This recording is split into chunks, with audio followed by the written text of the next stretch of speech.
Hey guys, this is Ray with US385, and as usual, I'm on the road. This time it's a shorter drive, just got some business to take care of. It's tax season, and I'm happy to have the opportunity to drive out this morning to meet with my preparers. So, while I'm driving, I always get to challenge my mind and think these things that they seem deep to me. They might be introductory level to you, I'm not sure. I am sure that for me it's new, and it might help for someone else to hear an example like this. So, I was thinking about some things and how offensive I've been along the lines of mentioning health and weight and this, that, and the other. I do it with a little less sensitivity than I should, and I know that, and I did it because that's an example that I thought worked for me. Confirmation, right? So what I mean is that when I think of correction and corrective actions, a lot of times I think about my dad and the way that he dealt with things. The way he dealt with things was with a little less care and attention to the subject. In other words, if I were the subject and he were talking to me, it would be better for him to speak to me as if I were a child when I was a child, rather than speaking to me as an adult with flashes of anger.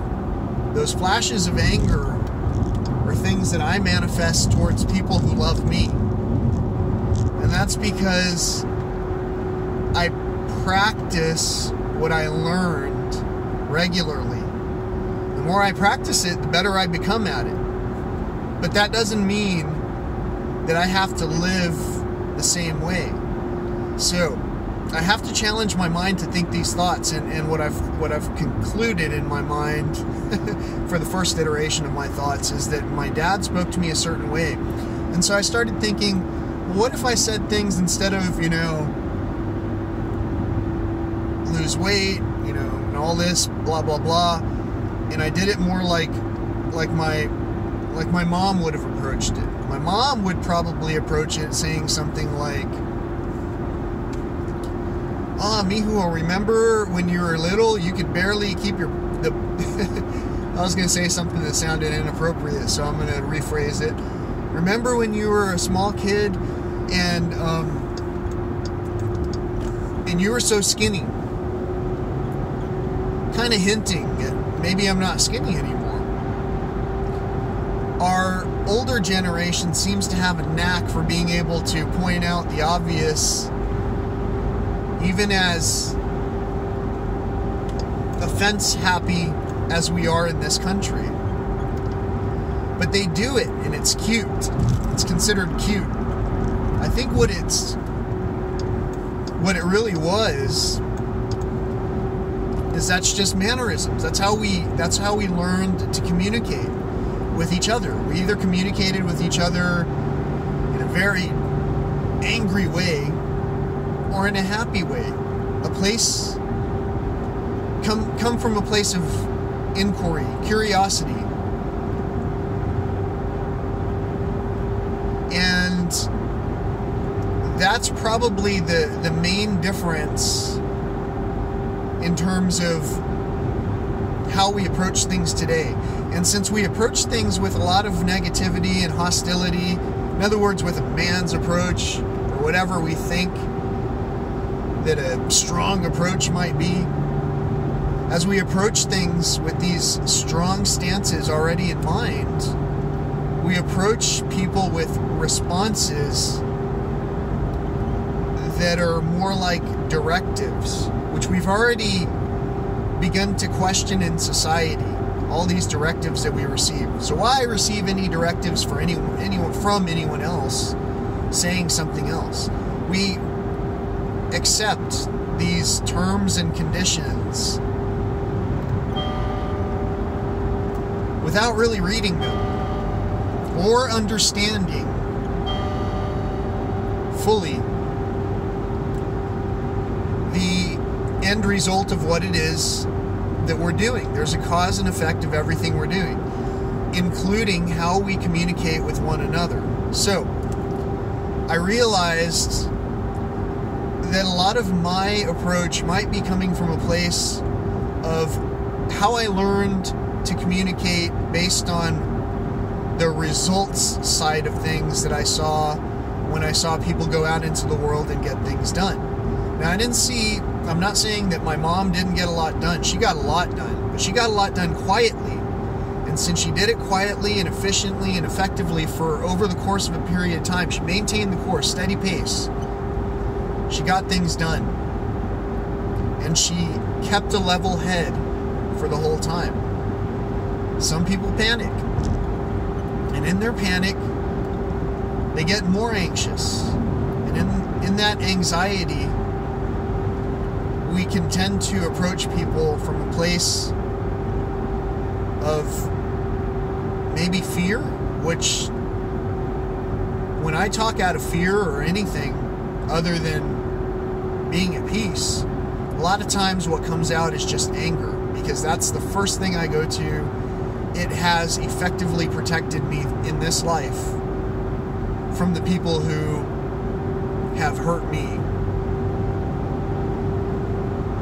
But it also limits my contact with anyone who wasn't going to hurt me, right? So, you see, I've kind of cut to the chase for a long time in what I do in terms of where I go, the way I spend my time. And so all I've done now is further cut to the chase. What is it? What is it that I like to do? Where is it that I like to go? What do I like to see? And I've gone to those places and shared those things. And the people who still love to hear those things from me still hear those things from me. The stories of the places I go. And they'll still go with me. The people who aren't interested in your lifestyle and my lifestyle will not align with us as readily as those who want to be talking with us. The frustration, the fear, the anger, all of that, to me, comes from a fragmented society where none of us really know our roles anymore. And there's not a whole lot of people who want to give this the careful consideration that it requires and put themselves on the line and say, this is what I'm learning. Here are how I failed and succeeded. Examples of how I failed and succeeded as I'm doing it, quite frankly. But I got to tell you, when you have a specific goal, a specific accomplishment in mind, the only thing that prevents us from achieving those goals usually is just taking steps in the direction of making it to those goals. But along the way, we hear from fathers and mothers. Some of them are real mothers. And they tell you things in ways that are not caring or considerate. And I think I did the same thing for my friends and family with a lot of what I'm saying. Because I'm coming from a place of panic and fear. Every time I drive outside of the city, I saw things gray and dark and lifeless. But it looks like we just need a few strong rains. And man, it's raining in some places. And the wildlife follows water. And everything that nature provides. You know, there's a balance. And I've lived with an imbalance for my whole childhood. Let me tell you, as an adult, I choose to spend my time the way I want to spend it. There's nothing wrong with any of our decisions in what we want to support. But right now, my place is 100% needed in the areas of wildlife and conservation. My dad would fully support this. Give me the gusto. I don't even know if that's how you say it. My mom would fully support it and tell me all the beautiful things that I could accomplish. That's how I think that they will talk to me about these subjects, because that's how they've talked to me about these subjects in the past. For me, when I speak with people, I've found that I have a lot more friends who are in touch with my mom's logic. My mom mostly raised me, and so my friends tend to be of the female persuasion more often than not. I have a lot of great friends because of this, and I tend to not establish the same level of friendship, I don't think, with guys, because I'm pretty wary. That's just the way it is. That's just the way it was. See, you got to see these things happen as they happen in order to understand how it is that we change our mindsets from negativity and fear-driven initiatives to, man, there's some real beautiful work that we can accomplish together if we all just worked in the places we wanted to be to begin with. Not only that, but the realization of all of the possibilities of our dreams become reality. And it's not that it's dreams, it's your purpose. A lot of us have been conditioned to follow the money. You know? Buy low, sell high.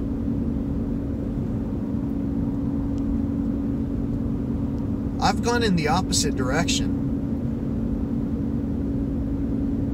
And let me tell you, excess, it can corrupt.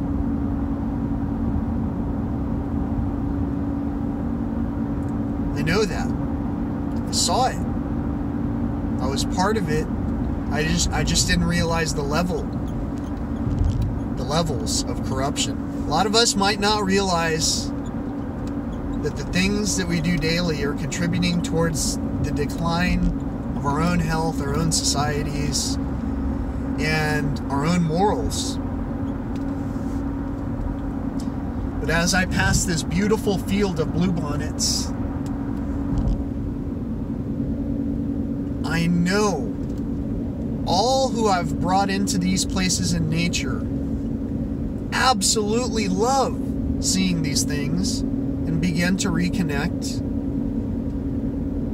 with their former selves, just like I have. Once you become familiar with yourself, the whole world starts to unfold for you, because you know who you are.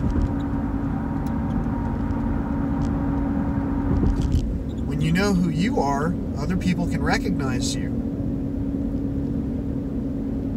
It's a lot easier to succeed when you're recognized in what it is that you do. What is it that I do? Well, as I've mentioned from the beginning, I kind of budgeted some time to do whatever I want to do. That's what I do. I might be a songwriter today. I might have a published book tomorrow. I might just take people to these places quarterly. It might just be a limited engagement. However this happens, I believe it's going to be a multitude of facets, because life is dynamic. This whole experience that we're going through is dynamic and beautiful. If only we could take time to appreciate the beauty with each other. The world around us might be ready for war. That's great. We all are, it seems like. Wouldn't it be nice, mijo or mija, if for once we thought about things from a place of compassion, right before saying whatever it was we were going to say that was coming from a place of familiarity. Break outside that comfort zone. Let those grandmas and aunts and parents and ourselves say what it is that's on our mind in a compassionate way. And let me tell you, it's a powerful thing to help people from a place of love. Because when you do that, you become more familiar with yourself. We've been taught. Prepare to turn right in half a mile. We've been taught to come at it from a certain approach over and over. Take the next right onto FM 306. FM 306. So much so that we just do the same thing because that's all we're comfortable with. We're afraid to do anything different. But like I say, it's beautiful to live. Now turn right. To live. And it takes a village. So that's it. Again, this is Ray with US385. And I hope that you have a fantastic day. I'm sure you will. Have a good one. Bye.